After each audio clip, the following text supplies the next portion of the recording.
Bonsoir mes petits octets, j'espère que vous avez eu le temps de vous remettre de l'histoire précédente. Ce soir, je vais vous raconter une histoire qui intrigue les plus sages des mages. Une histoire de magie aux rituels étranges et d'une guilde qui cherche à obtenir toujours plus de puissance. Laissez-moi aujourd'hui vous parler de Clojure.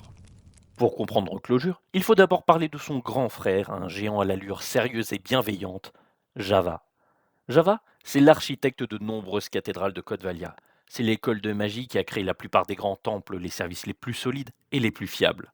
Les mages de Java sont partout. Leur magie est universelle. Elle fonctionne presque sur tous les artefacts. C'est une magie forte, structurée, mais aussi, il faut l'avouer, un peu lente. C'est une magie qui préfère la sécurité à la rapidité, la structure à la liberté. Et c'est là que le mécontentement a commencé à gronder. Certains mages trouvaient que la magie de Java était trop rigide, trop lourde. Ils avaient soif de rapidité, d'agilité et de puissance. Ils voulaient une magie qui pourrait débrider la puissance de Java, mais avec la liberté des anciens langages. Ils voulaient une magie qui pourrait construire des sortilèges à la volée sans s'encombrer des vieilles règles. Et de cette soif est née Clojure. Clojure est un langage étrange, un peu comme une magie oubliée qui aurait été ressuscitée pour l'ère moderne. Il est né d'un mage qui voulait faire les choses différemment. Un mage qui a compris que la magie de Java avait une faiblesse. Elle laissait les mages modifier les sortilèges en cours d'exécution. C'est ce qu'on appelle la mutabilité.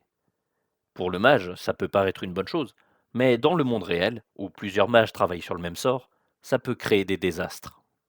Le mage de Clojure a donc décidé de faire l'inverse. Il a créé un langage où la magie est immuable.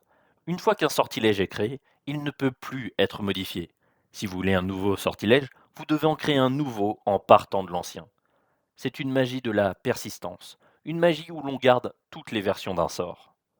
Ça paraît simple, mais c'est là que ça devient compliqué. Clojure, pour accomplir cette magie, utilise des incantations très particulières.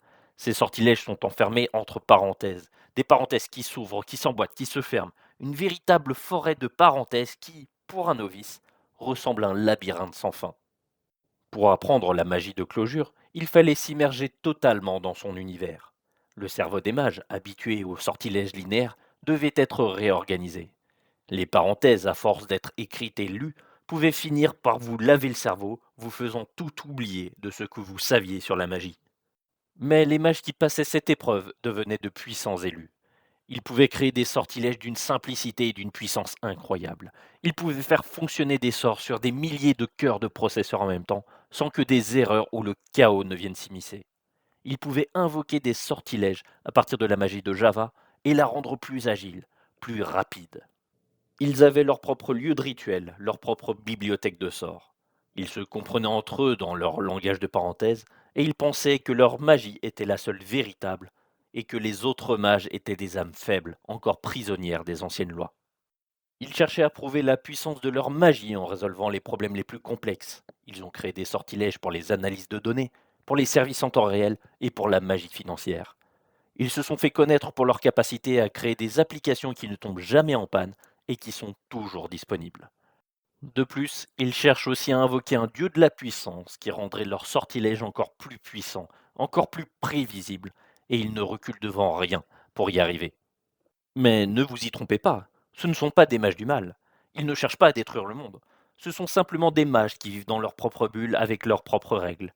Ils ont choisi un chemin difficile, un chemin qui demande une discipline et une logique sans faille, un chemin fait de parenthèses et de rituels étranges. La magie de clôture n'est pas pour tout le monde. C'est une magie qui demande un engagement total, un abandon des vieilles manières de penser. Mais pour ceux qui s'y engagent, elle offre une puissance inégalée, une liberté de création et la satisfaction de danser avec les énergies. Encore faut-il être capable de tenir le coup. Cette histoire, mes chers octets, me fait penser au fait qu'on les prend pour des fous, car cette magie semble tellement complexe et hors des normes. Mais pour être capable d'avancer, de découvrir, il faut bien sortir des sentiers battus, quitte à passer pour un fou aux yeux du monde. Et vous, jeune mage, oseriez-vous vous aventurer dans une forêt de parenthèses? Aussi, n'hésitez pas à laisser une trace de votre passage, ou un mot sur le grand livre des voyageurs, notamment pour savoir quelles histoires vous aimeriez écouter la prochaine fois.